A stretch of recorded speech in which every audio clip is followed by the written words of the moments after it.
পক্ষপাত হলে আপনারা সেখানে প্রতিবাদ করেন, আপনারা সেখানে লিখিত দেন।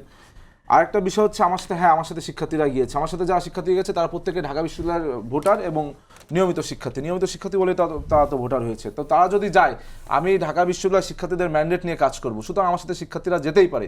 কিন্তু প্রশ্ন হলো আচরণবিধিতে কি আছে যে 5 জন অধিক নিয়ে আপনি যেতে পারবেন না? কোথায় যেতে পারবেন না? আপনি চিফ রিটার্নিং অফিসারের রুমে যখন মনোনয়ন সংগ্রহ করবেন তখন আপনি যেতে পারবেন, এবং সেখানে কিন্তু আমরা যাইনি। সেখানে মাত্র আমাদের যে 5 জন গেছি তারা 5 জনও ক্যান্ডিডেট, সেন্ট্রাল ইলেকশন করছি।